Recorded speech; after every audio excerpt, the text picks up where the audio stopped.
I look at it, Terminal Dennis here. Let's look at it this differently with its opportunity.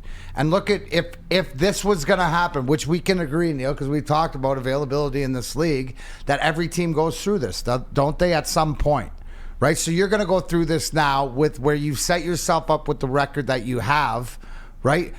But I believe it's more in the locker room to the team. So your offensive line and your leaders, your Penny Sewells and your Ragnows and your Deckers and your Goffs and your Amara. This is just another opportunity for these guys out to ball out for the next man up. That's what they have to do in case this happens in the worst possible time, right? The first home playoff game and guys aren't available and stuff like this. So again, what have we seen? So, Terminal Dennis, I'm going to address this to you. What have we seen Brad Holmes do? He's been able to put guys in the lineup that actually are effective and do something, right? Maybe not to the extent of what the starter would have done, but these guys are effective NFL guys. Do we not agree?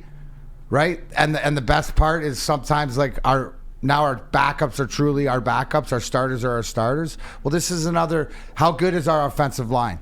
Take it upon yourself. If I'm that offensive line and I'm supposed to be as good as I am, then it's the same thing as plugging in a young guy to fill the role, right? By committee, the running back's the same thing. And Ibrahim, I mean, it's not the worst thing in the world, is it? What have we seen in Miami? Young guys, Achon or whatever like this. You never know what's going to happen. I'm more confident because of the system and what I've seen in Ben Johnson's offense in the offensive line. So whoever's running behind him.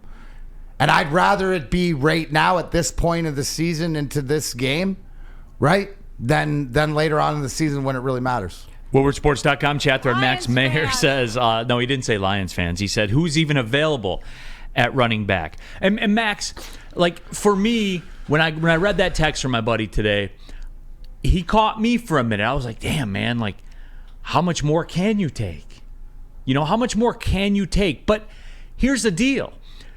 Sunday, it happened Sunday. Like, Craig Reynolds was out there. Craig Reynolds was the lead back. What did Craig Reynolds do? Craig Reynolds, forget his running things or whatever like this, but it's like culture. He threw one of the best blocks I've seen. Yeah. Well, and D-Mac, look, I know that's what everybody points to, but here's what he did. What, he had 10 carries for 15 yards? But it didn't matter because it's not what he did. It's what Jared Goff did.